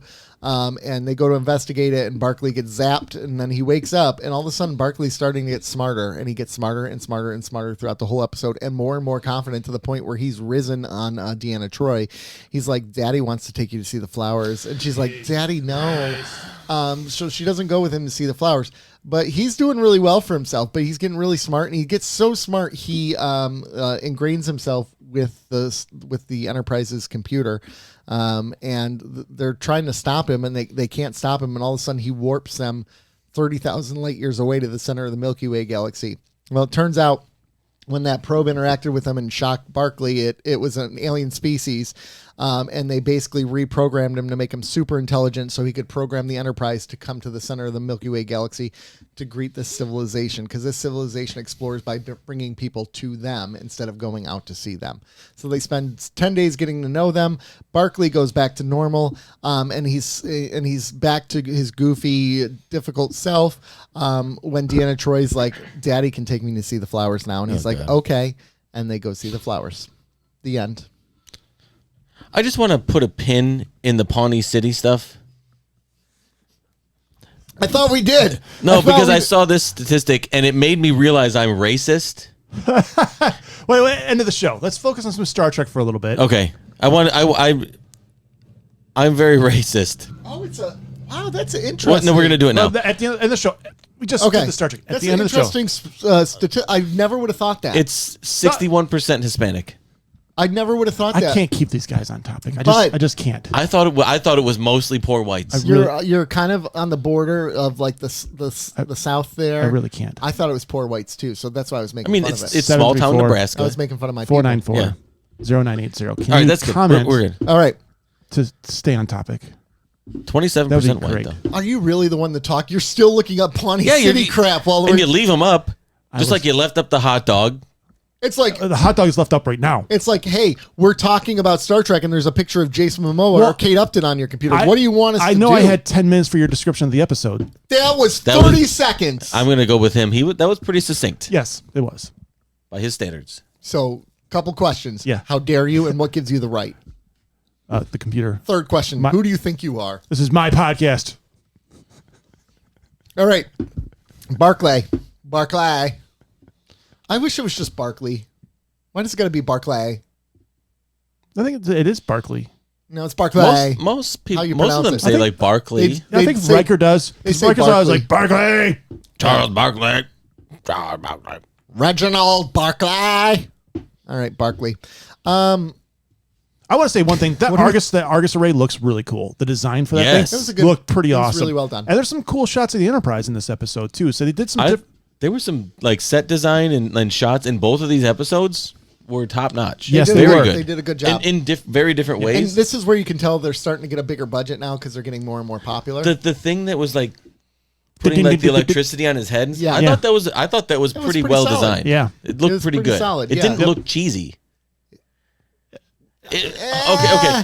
It looked sci-fi cheesy, but not like they completely cheaped out of out on place. it budget wise. Yeah, there you go. There you go. Yeah. It looked 1990 Star Trek cheesy, but back then it probably looked pretty cool. So I thought it looked pretty cool regardless. I want to start with the fact that they're on a starship that's exploring the universe. This is the flagship of the Federation, yet the entire bridge crew can have time to go see a play with Reginald Barkley. Like the entire bridge crew was there, weren't they? Yeah. Was Picard there too? Or Picard wasn't there. Picard wasn't there. But everyone else was there. And Worf is like, this sucks. Well, Data did the same thing where he's kind of looking around like Yeah, he's people like- are applauding. And He's like, what are you guys into this? What are you guys applauding for? This is terrible. Yeah, Like yep. even the emotionless android was like, ugh, gross. Yeah, the android is like, no, you can't act. Going back to your first point, I imagine there's a lot of time when the ship is traveling around where there's not really anything going on. Oh, gosh. You can't take him anywhere. No, I have a drinking problem. No, yeah, you're right. Because how many times do you see a scene in an episode where they're like, oh, "Okay, we're gonna how long is it gonna take us to get there? 48 hours." And it's like, okay, next scene, we're there. Yeah, but Yeah. What's up with the 48 hour? Like, they got to go see the plays or something. There's got to be something to do on the ship. Yeah, but like Also also seems all like the there's- plays you can see, you go see Barkley. well, it was probably Crusher just like, you guys are gonna do You guys are going this. to do this because I've been teaching this guy. Yeah, but He sucks. people don't go. People don't Or go to what like if karaoke for like. Let's go see the great singers. It's like, let's go see everybody make fools of themselves and be them too. Actually, Yes, when I go yes. to karaoke and the singer is good, it pisses me off. I'm like, I don't mind a good singer. I mind a good singer when they take themselves way too seriously. okay, that's a better assessment. Yeah. I would like one caveat. The gay dude that sang the Louis Capaldi song. Oh my gosh. he took on the Star himself Trek very cruise? seriously, but he was fucking awesome. Yeah, he was. On the ship. All Yeah. of those people were awesome. I had such a blast with the karaoke. I think that was like my favorite thing we did. Honestly, That was one. That was. I felt like I know you were absolute dying. dog shit. Yeah. but it was the Bad Bitch so birthday fun. Party was a blast. Yeah, it was. Yeah, that was fun. And I accidentally groped Tawny Newsom Twice. Twice, we know. Yeah, I was telling that story. I heard Saturday Night's All Right for Fighting on the radio like Yeah. a week ago or something. I'm like, oh yeah, that was fun. So going back to the bridge crew on the ship, like 80% of the people on the ship seem to be officers. So I imagine a random lieutenant can watch the bridge for an hour while they go watch a show while they're just cruising through deep in Federation space. Yeah, it's probably the same thing with like a cruise ship. The captain's not always on the. Yeah. Yeah. And Because they the don't first officer, if there is one, I imagine there has to be one on a cruise ship, but I can't imagine. I'm going to guess at some point they go down and just kind of watch the drunks play along. Yeah. But deep in Federation space where there's not really a threat, you can let Lieutenant Joe Schmo over there run the bridge. Run the bridge, and they need the experience anyways. Absolutely. It's a development program. It's an IDP, Yeah, there you go. and they're doing the development The program. Enterprise believes in DEI, so you can't always have bald white men running the ship. Yep. You gotta have an android running a ship. You gotta have a Klingon running a ship, They're not letting Worf do anything. and That's DS9. and possibly Deanna Troi will put her in command. You want to do something? Go to a stationary place. Yeah. It doesn't move. It doesn't You can move. go there. Yeah, because you ruin You have everything. to earn else. this. You have to earn the starship. Yeah, but if I was on my lunch break Mm-hmm. and I came up to you and you were on the bridge, I was like, Nick, Barkley's doing another play. Oh, You be fu- like, dude, I gotta go see that. Yeah, you're like, I need to be excused. I have to go to the bathroom. I'm gonna take my break now. So going back to this play though, it's interesting to me, and I know why they do it. I get it because they're using real material, but it's like you're talking in the year 2500. The only plays and only music we go back to is stuff from the 1700s, the 1800s, the 1900s. There nothing else has been created. Well, remember this is a super. you- This is a race of like super evolved beings, and when you talk to Armin Shimmerman like we did, and he always talks about Shakespeare, he feels like he's a super intelligent being. So that's the source material basically for these people. It feels like Yeah, are you not up on modern pop culture? this Music is true, and movies. Stinks right Yeah, now. that's It's true. absolute Right dog now. shit. Yeah. except for Novocain. Yeah, but I will go see Barkley do a scene from Novocain. Yeah. Oh my God, that'd be amazing. I would like to see him do. Reginald Barkley reenacting the bike scene, the motorcycle scene from Mission Impossible 6 or whatever. Dude, okay, just one real quick spoiler. There's a point where they break the guy's arm, right? And his bone is sticking out, and he uses it to kill the other guy. He jams it into his throat. Okay, that's pretty cool. Yeah. It was pretty awesome because he can't feel pain, so he's like, whatever, and it was pretty awesome. That was a good spoiler. I like that. Spoiler too. Yeah. Yeah, it's a good one. If you're going to spoil it. Is there any teeth stuff? Like anyone? No. Okay, good. No, not really. But there's nails. Fingernails. All teeth and nail stuff are the two things that Leslie's teeth. Leslie can't do teeth. It'll mess her up. Okay, we haven't really even talked about anything in this episode. It's not a bad episode either. I quite enjoyed it. Yeah. Yeah. So the whole point of this alien species is reprogramming Barkley. And part of the way it does that is it gives him intelligence, but it also heightens his confidence. Like, I guess I don't understand why that, because the point is that Barkley he's always been incredibly intelligent. He's probably more intelligent than Geordi. He just doesn't have confidence. See, I would argue that he would, if he got more intelligent and didn't have the confidence, he wouldn't execute what this alien needed him to do. So they needed him to be confident. They needed him to be confident, overconfident, in order to take command of the station, which is what he does at multiple times. Yeah, so right? He needed that. So they can they don't just alter his intelligence. Then they can pump him up with confidence. Well, that was going to be my thing, right? Because I think she explains that they altered him in many different ways. Physically? No, not physical. Yeah, there you go. That helps with confidence too. I'm aware, but it's interesting. Like. It wasn't just his intelligence they altered. It was his personality, right? Like we're led to understand that in this episode. I think they gave him confidence, which then altered his personality as well. Right, because that's why he's never had it. That's why he max on Deanna. Max hard on her. But it did say his brain capacity or whatever he was up 300%. Yeah. He's using his 300%. And he estimated his IQ to be 12 to 1400. Yeah, right. Good for you. And Data's like, I'm dumb now. Yeah. 1400 IQ, like that's not even possible, is it? Well, I mean, if you use your full brain, why not? You guys carry on. I'm going to Google what is the max IQ you can have. I can get your laptop. Max IQ score. 200 is the peak. Wow. For example, someone with an IQ score of 130 is not 30% smarter than someone with an IQ of 100, though. That's the way it works. So the average IQ is 85 to 115. 200 is often seen as the peak, but some people have shot past that number. Oh, wow. Damn. 400. DeMello is known as one of the highest IQ persons of all time, an IQ of 400. So Barkley has... I've never heard of that idiot. I know exactly. You know what he's not good at? Marketing. Yeah. Not good at everything, loser. Einstein. Marketing. His record was broken in 1994 by another student, but today DeMello is known to have one of the highest IQ scores of all human history. What's he doing with it? Because I haven't heard him mention ever. Oh, he's a chess player. Dork. Of course he is. What do you blow a 400 IQ on chess? I don't... Yeah, what a waste. What an absolute waste. So going back to this episode, gentlemen. Thank you. So there was that scene where Barkley kind of the bridge calls down to engineering and is talking to LaForge. And LaForge is like, no, we can't do that. And Barkley's like, actually, we could if we do this, blah, blah, blah, blah, blah, blah.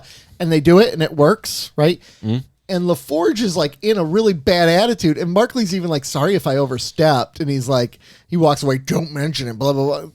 Okay, bro, you don't always have to be right as the engineer. You have people on your ship to help you. I kind of viewed this as shut up, get over yourself. There's a little bit of that, but also chain of command. Oh, okay. So he's just supposed to be like, nah, Geordi's right? No. Exactly. I mean... part of the confidence stuff with Barkley, he still doesn't have the greatest tact. So when he speaks up, he's like, actually, I don't agree with that at all. Yeah. you could do it if you. And then he said like, I could do it in like 2 days with some help. And he kind of gives him like a side eye. Dummy. And I was like, damn, this is a lot of attitude. I know, right? Jordy's the smartest man on the bridge until now. Until now. On engineering. Don't listen to what that idiot says. He can't even see right. And I got Jordy's a 1400 like, IQ. I gotta go back to my holodeck and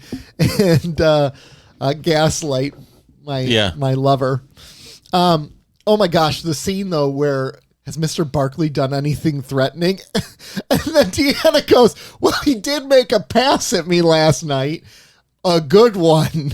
It was like, that was great though. I thought that was great. It was hilarious, but like threatening? See, I don't know if... But it's threatening in the sense of this is not Barkley. That's what I think was when the intention was. And she's with fully admitting, like, she was down. It was a good one. She was DTB well, down even to in the Berkeley. scene, you kind of saw her go, maybe no, maybe. Okay, I have a philosophical question. Yeah. What constitutes a pass? That was a pass. That was a pass. But because to me a pass is always like, it's always seen as not aggressive but like off-putting. Okay. Like making a pass that you was like you have to say something maybe a little derogatory or demeaning. Oh no, I don't view that. No, okay. like a pass, not because what he did was offer up his companionship for what seemed to be a date. At first, okay, it started off as just a simple ask. And Was then it the she's like, fault? I don't think it'd be appropriate for me as your counselor to go. And he's like, I'm not asking you. I'm asking you as a beautiful woman. That's when it became a pass. Okay, I can see that. Yeah. I could see that, I guess. Right. The first part wasn't, and then it became one. Yeah, because, okay. And it worked on her. I see She's that like, then. yeah. Because to me, a pass is there has to be a little bit of arrogance in there. Oh, and there was. there was. That Yes. second, Yep, in I the agree. second half of it, You're there right. certainly was. Yeah. But you're right. I Yeah. think there does have to be a little bit of arrogance in a pass, which is why I've never She was done that. DTF. She was DTF. She thought about it, but she's like, I'm a professional. But then later she's like, She was that was a good one. It's like, this guy was on the A team. Yeah, this guy's Murdoch. It means he's probably crazy. this if guy- you know what I'm saying. This guy was face. Jesus. No, she would have went with face. She would have. Who wouldn't have gone with face, actually? I don't know. With He was a handsome fella. with Hannibal around though, I probably would The have remake of A-Team with face Oh yeah, Face. Brad Cooper? Yeah. Mm-hmm. That movie was good. was really good. It was really good. It And was it- really good. Didn't get the love it needed. Did not. Nope. This episode, though, okay, are there any big philosophical things we're talking about? Maybe What constitutes a pass?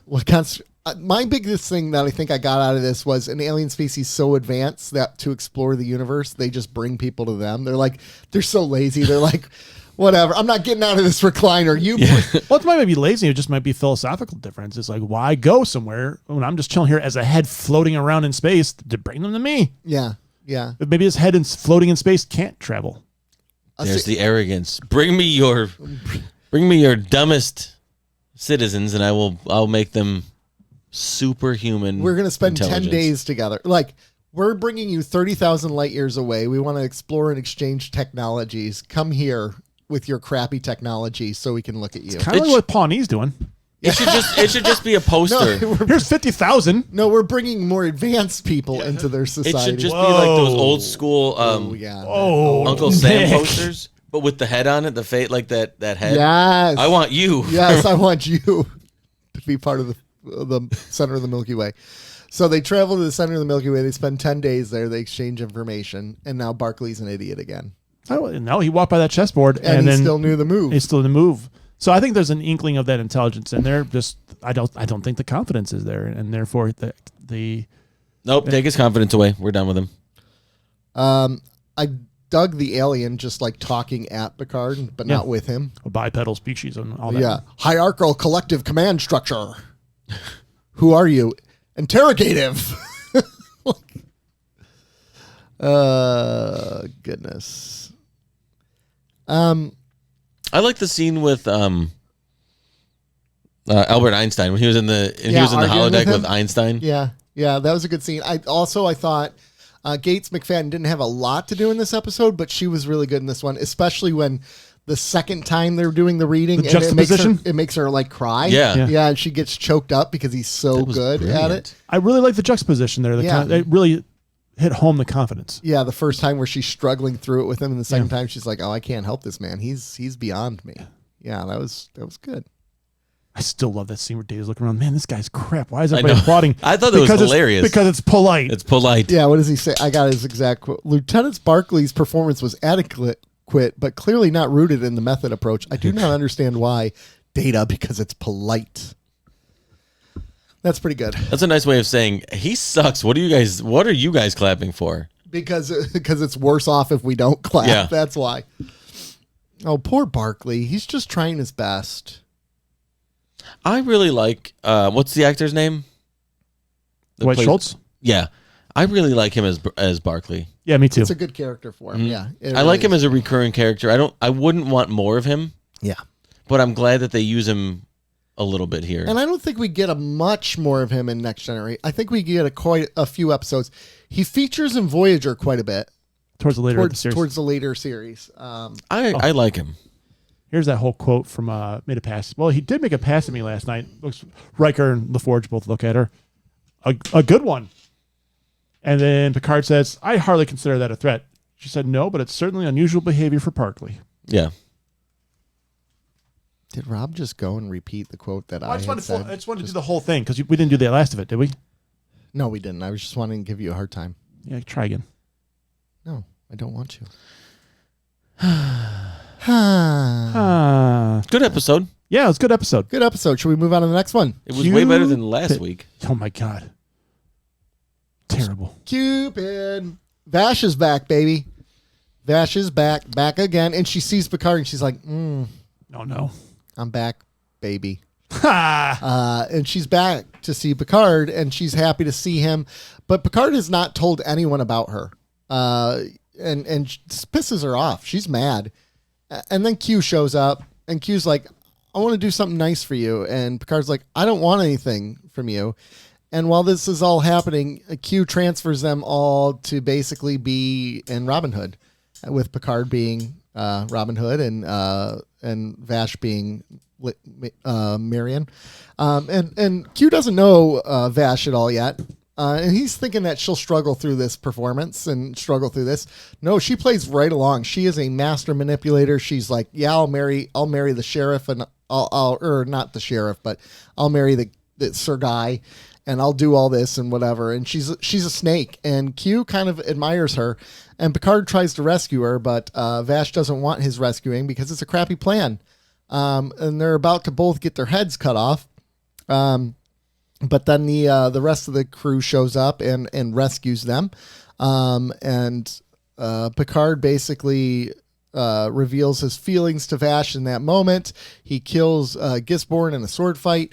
And then the crew is all returned to the ship. And then Picard is sitting in his room, and Vash appears. She's now traveling with Q. Her and Q are going to go on journeys together. And Picard kisses Vash. And Picard says to Q, your debt to me is paid as long as you protect her. And he's like, sweet. Okay, bye.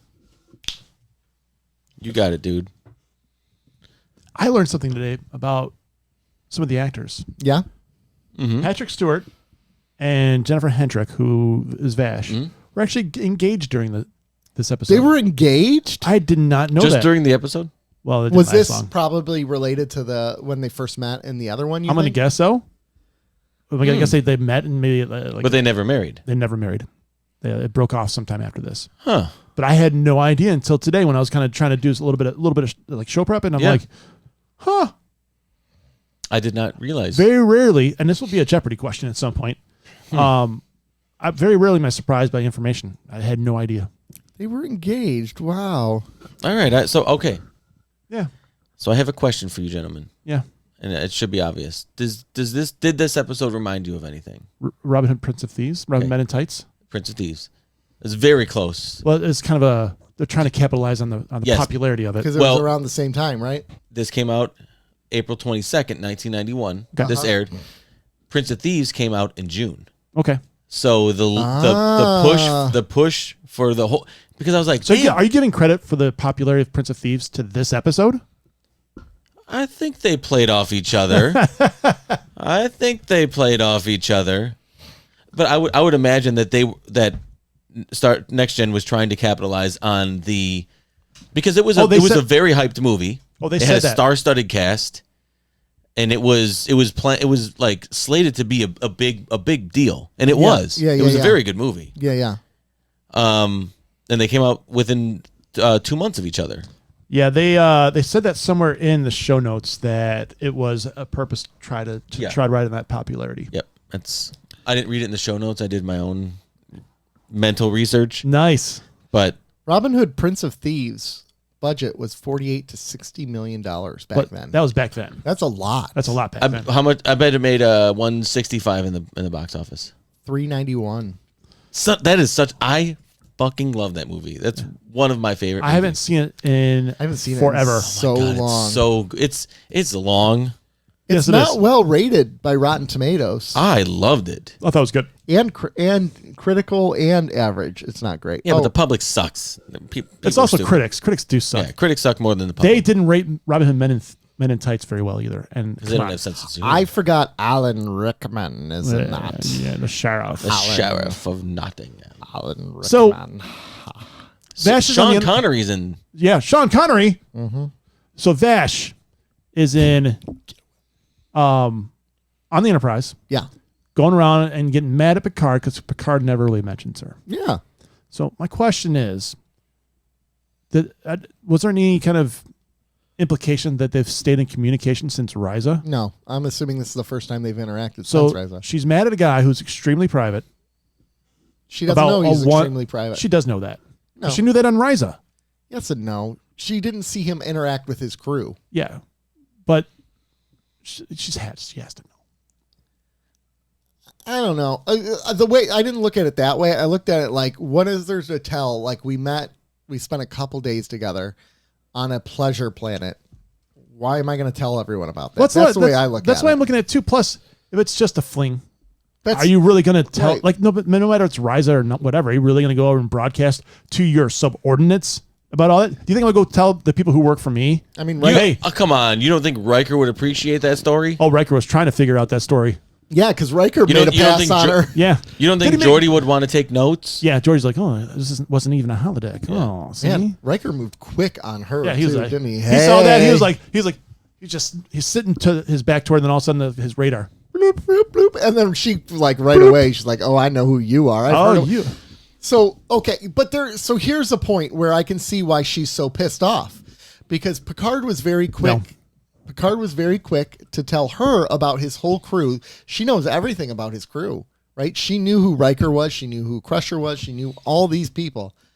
And now here she is, a complete stranger to them. Hold on. What is Picard's life?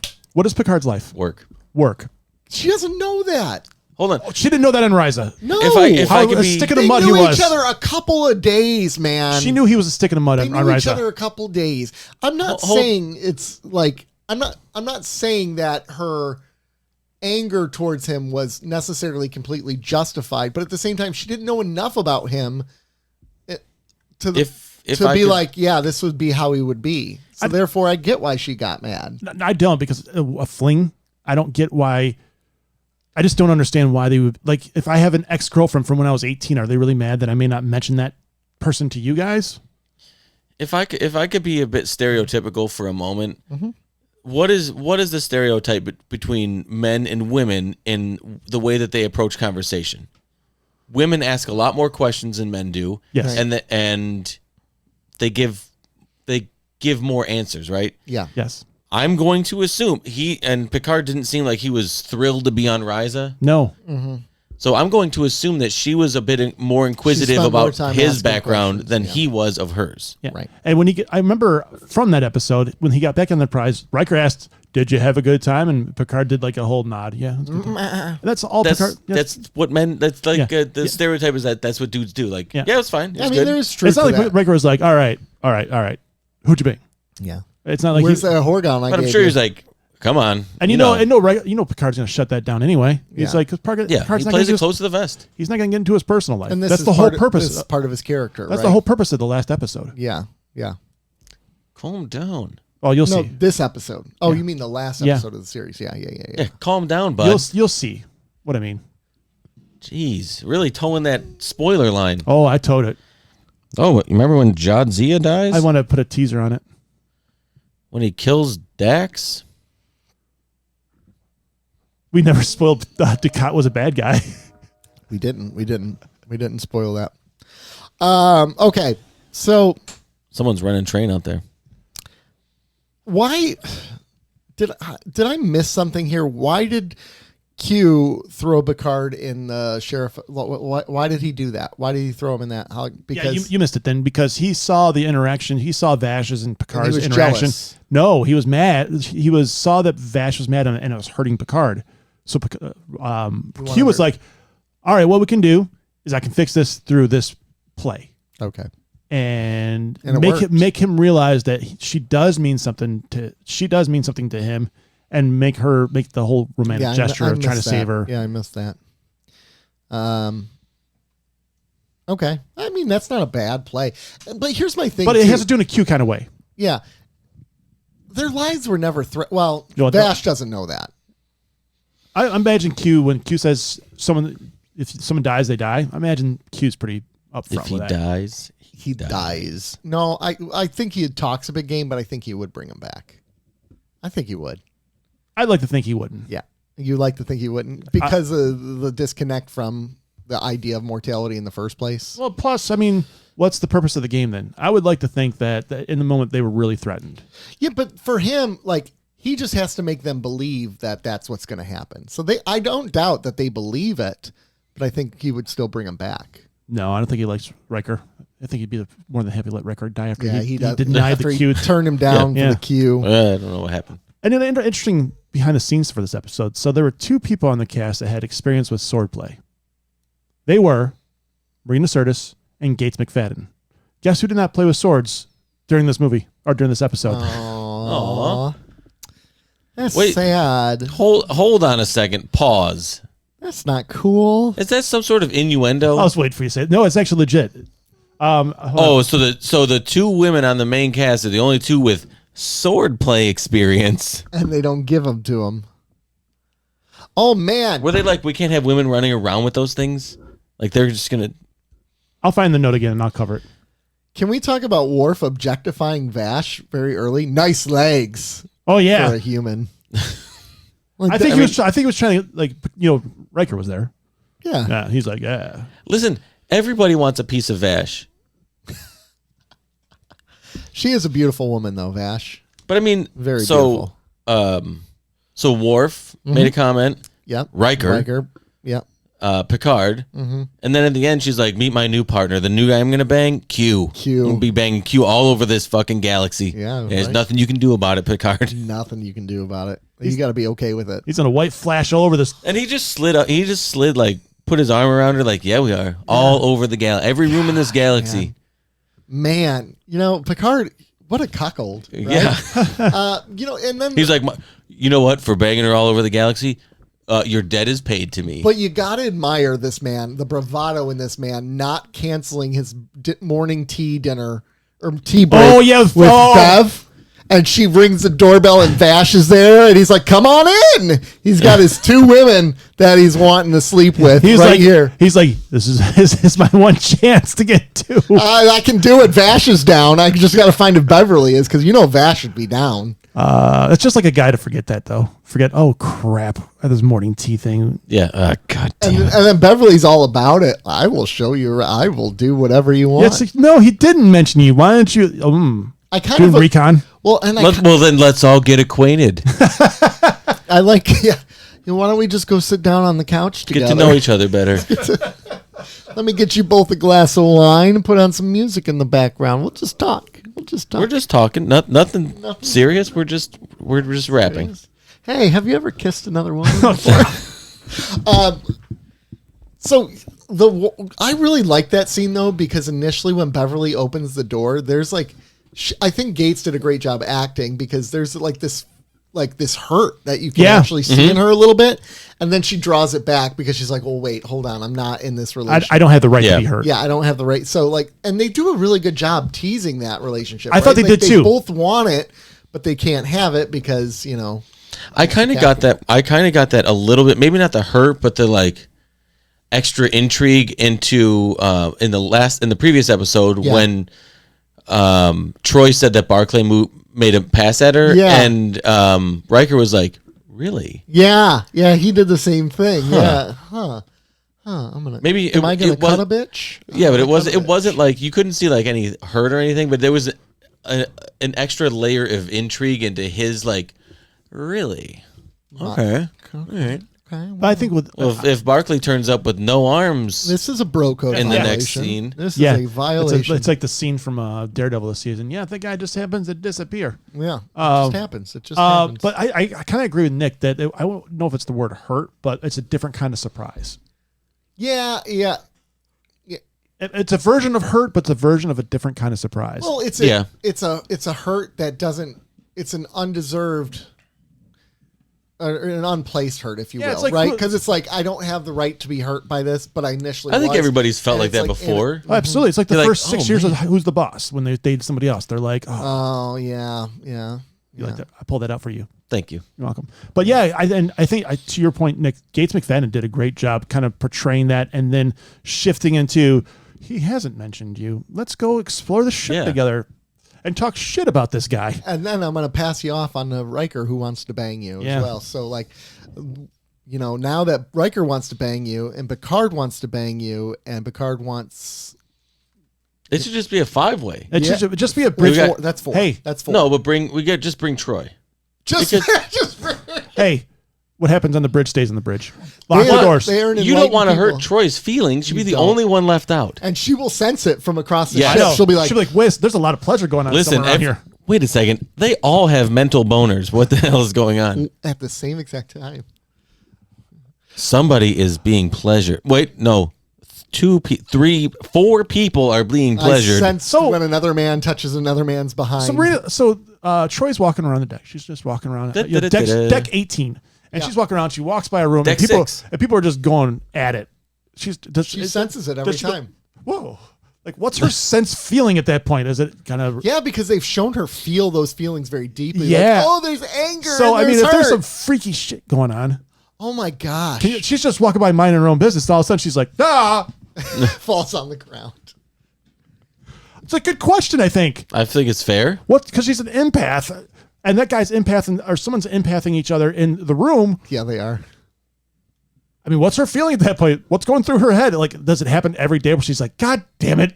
Oh, do you think it's like not again? Do you guys remember the other day when you sent that thing, the story? Yes, about the man in the text where the guy has like random orgasms. Yes, in our group text thread. You like that one? Yeah, he got hit in the head or something, and then he nonstop has them for like. Do you think that's Troy? She's just walking around like constantly weak at the knees because everybody is having sex around her. Or she walks around going, "Oh, I know what they're doing, giggity." She knows she should know everybody's kinks. But here's the thing about that. Think about it here's the sad part of that. Wouldn't you become so desensitized to it that you don't find enjoyment anymore? I don't think you ask the same question to people who are in that industry, like the porn industry. Like that's a good point. They probably still enjoy it. It's just different experience. I don't know if you could separate work and not. That would be very difficult. I don't know. But there are people in that industry that claim at least that they still really enjoy what they do. They claim it. They claim it. I'm going to emphasize. They haven't. I can't call somebody a liar. I don't have information to call them a liar. Well, we're also not dealing with the most stable. There is a huge and rampant drug abuse within the porn industry. Yes. And is that still current? Yes. As well as physical and SA. And so I'm not inclined to necessarily. Also, it's human nature. I agree.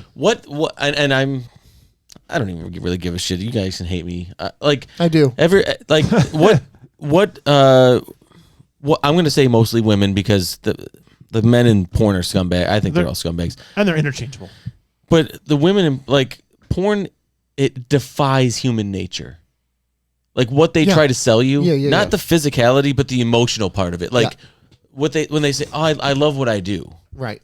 No, you don't. Yeah. You're lying to yourself. Right. Whether you know it or not, you're lying to yourself. There's no way because it defies human nature. Yeah. It just does. Like it's pleasurable. You enjoy the pleasure part of it. The brain receptors and all the like the dopamine, like everything you get that's from firing. sex. Yeah. That's firing on all cylinders. That's cool. You like that. You enjoy that. You do. But there is some sort of like emotional gut punch every time. I would assume How can you do some of the things that you would choose to do and be emotionally stable enough to be like, the degrading stuff, and exactly. You know what? I'm good with that. Right.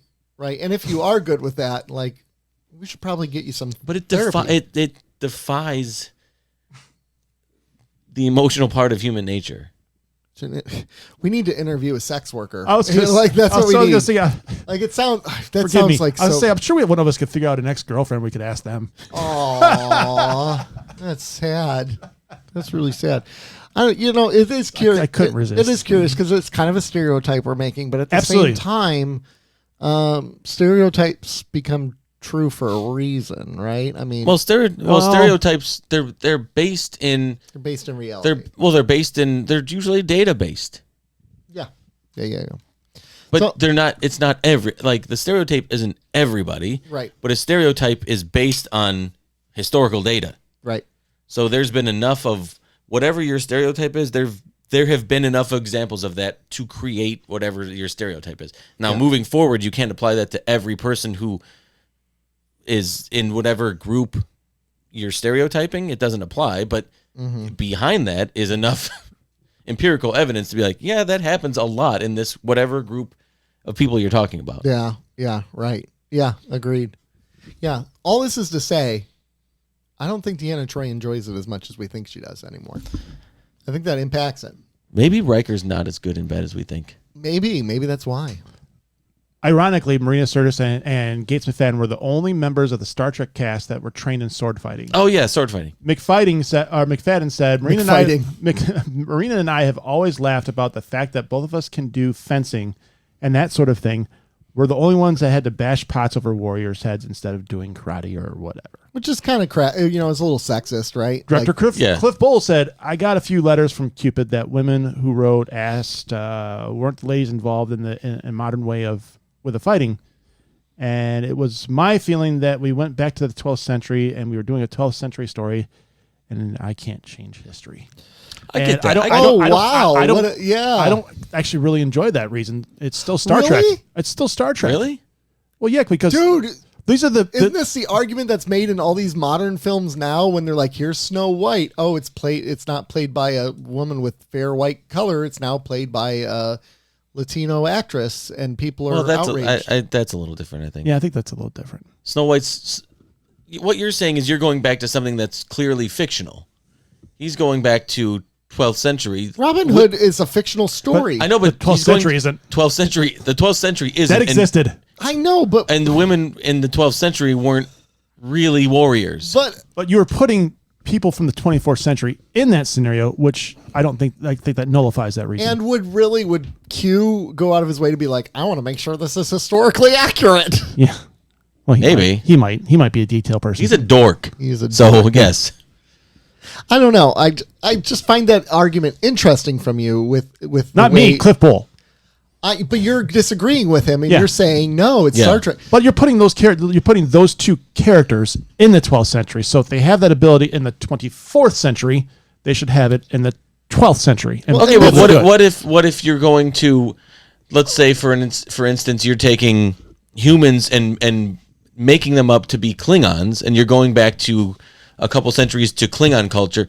Would you apply your current culture to Klingon culture because that's what you do now, or would you retrofit it to fit in with where you're going, because otherwise it would stick out? Mm-hmm. Well, the whole goal of this episode was to finish the role play and get to the end, and it'll stop. Mm-hmm. So, do you think the Star Trek characters really cared at that point and thinking their lives are on the line about fitting to the stereotype 12th century roles? No, I don't. I think that they would have been like, give me a goddamn sword, I'm cut some motherfuckers. I think the writers did, though. Yeah.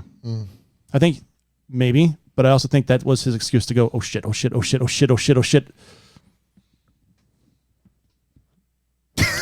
Only men can use the swords. 734-494-0980. Star Trek is sexist. And so are Nick and Joe. What? No, Just Nick kidding. hates women. Nick hates women. No. No, they just have disabilities. No. No. Let's go to rating these episodes, shall we, gentlemen? Hold on. See, you're right. they are disabled because they can't use swords. That's true. You said that.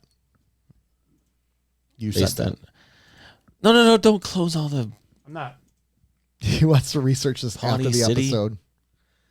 On Patreon, we're going to talk about the floor plans that we're purchasing in Pawnee City. So join us on Patreon, $2 and $5 tiers.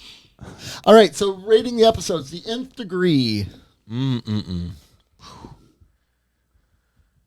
All right, I think I have my rating. Yeah, 6.5. 6.5. Okay. I thought I was going to be low on this episode. Now I don't. No, I gave it a 6. I thought it was above average. I thought it was above average, but I still didn't think. I didn't think it was a didn't really do anything good. for me. It wasn't a Really- very good episode. It was good enough. It's good enough. It gave me enough to. Nothing Get me through. morally or philosophically 6. to talk about. 6. I thought you were going to go a little higher just the way you were speaking about it throughout. Yeah, That's why I went. I know. That's why I did the. Well, I mean, I think 6.5 is a solid It is. episode. It is. Yeah, it is. I thought that's what this was. Yeah. Especially after It didn't Identity blow my Crisis socks and off, Night but I was like, Terrors. yeah. I can't see you. Yeah, nobody was floating through a green screen, so I'm good. Okay. Actually, it was a blue screen. Nerd moment. Was it actually a blue screen? Yeah, it was. Why do they? What makes them use a blue screen versus a green? Didn't you see the background? Wasn't it blue? The background was blue. Yeah. So they could just put the objects in. They're just floating like objects. They're I floating think in there with the It fishing. started off wire. as blue screens and then for some reason it turned green screens. I don't know. I actually don't know. I think I think there's some truth to that, but I also think could be there is. making that up. All right. Qpid. Oh, green blue background has a much higher luminosity than a blue one, so they would use the blue because it's dark. Dark. Yeah, so they don't need it. Oh, so I was lying. I have the Growing Pains theme song stuck in my head. Show me that smile again. Just thought I'd share that. Thank you. I said who's the boss earlier though. I know. I could see the car driving down the road. The van. Van, yes. Qpid. Okay, I thought this was a better episode. Absolutely was. Don't waste another minute on your each other. crying. We're nowhere near the I'm gonna give this one an 8. nowhere near the best is ready to be. 8.5 is a little too high. Yeah. 7.5 is too low. Can you take over the board so you can mute his mic on the regular? Joe, for the love of God, please.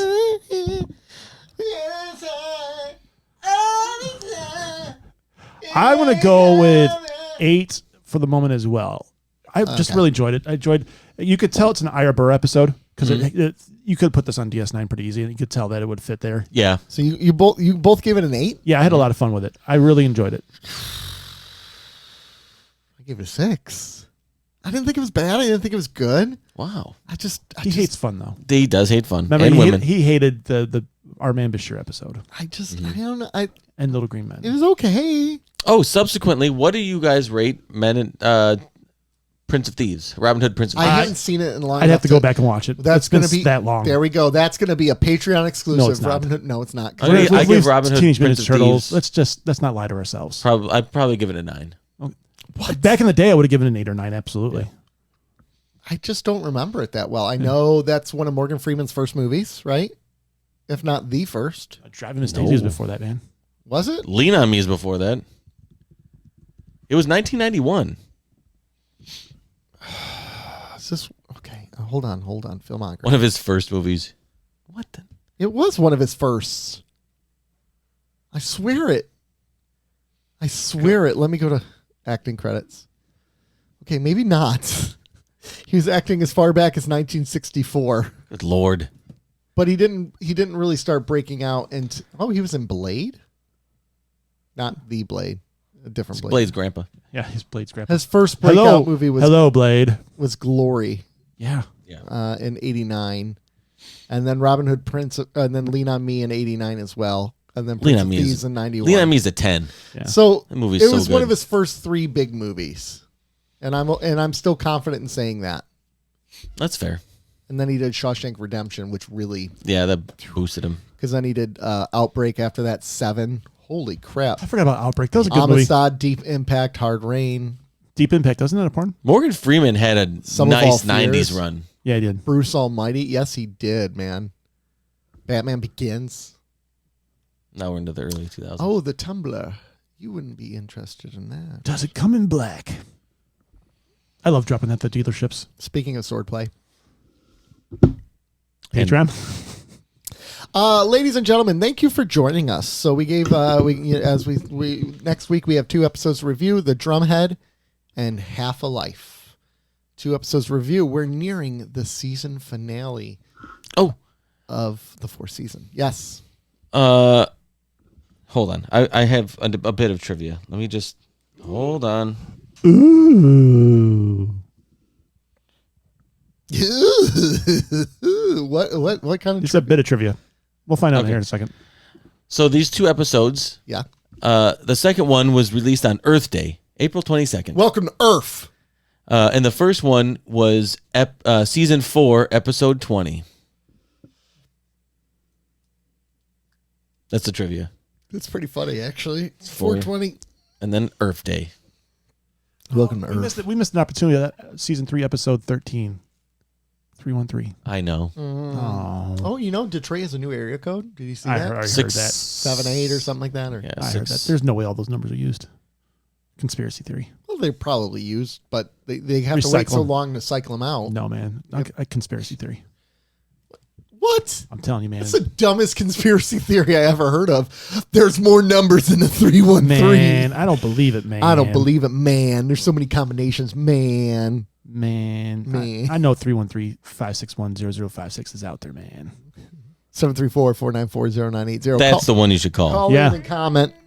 Y'all, Man, what theories do you believe, man? only 3 more episodes to the season finale. Man, redemption, dog. And then we're in the season 5. And we're going to see there are 4 lights. Darmok season 5, isn't it? Second episode. When do I get the light? What's the light episode? Second to the last of the 5th season. Son of a bitch. Chain of command, son. Isn't that right? Yeah. Yeah. All right, These ladies and seasons gentlemen. feel like they're taking This forever. has been the Your Kardashians. mom. Thanks for keeping up with us. Bye.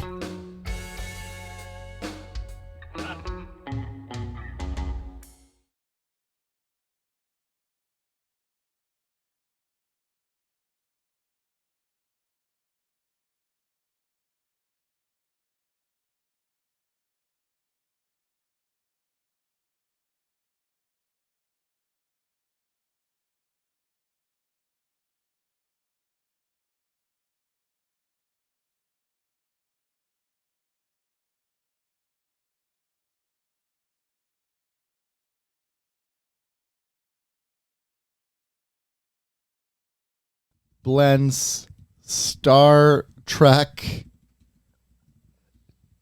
with Jeopardy.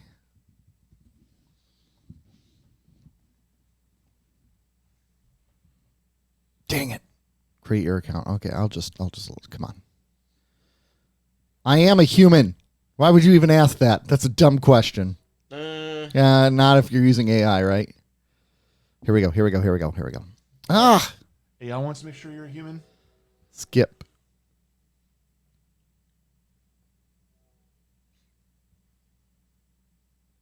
Skip. All right, here we go. Final Frontier buzzers. That's what it just created. Let's see what it sounds like. I just don't want it to have like words to it. Put no lyrics. Just play Nick. Yeah. Oh my gosh, this is incredible. Listen. Captain's log, it's a brand new quest. Answer the riddles to prove you're the best. Visas on stun, the trivia's tight. Boldly go where answers ignite. Oh, wow. What is warp drive? Let me buzz in. Daily double lights make Man, I love AI. Picard or Kirk, which one's supreme? Final Frontier meets the game show dream. Freaking incredible.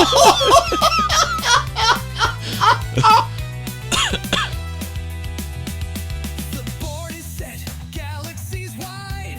We work our name into that somehow? It's got logic and data's the guide. Category Starships on cars. I retract everything I've ever said about AI. I'm on board. Don't risk it all. What is warp drive? Let me buzz in. This is like Fallout Boy. Yeah. Double lights make my head spin. This could be a good like intro song for it. Which one's supreme? Final I'd have to reshoot though, and I can't. I don't want to do that. show dream. Well, Why? we could use in the future because I have to. It's all in my introduction. Oh, okay. But we could use it in the future. With gravitas loud, planets and villains, mischief outshroud. A question on Vulcan, how far will you bet? The Enterprise But flies seriously, you download it. That is so good. All right. I'll find a way to use it. Here's one Captain's log. It's a brand new quest. on the next episode of Keeping Up with the Cardassians. Investigates. Investigates. We gotta Join bring us. them one time. Join us as we investigate the murder of George Foreman Grills. You gotta open the show like that. Just open it. Welcome. We did Righty Tighty Lefty Loosey.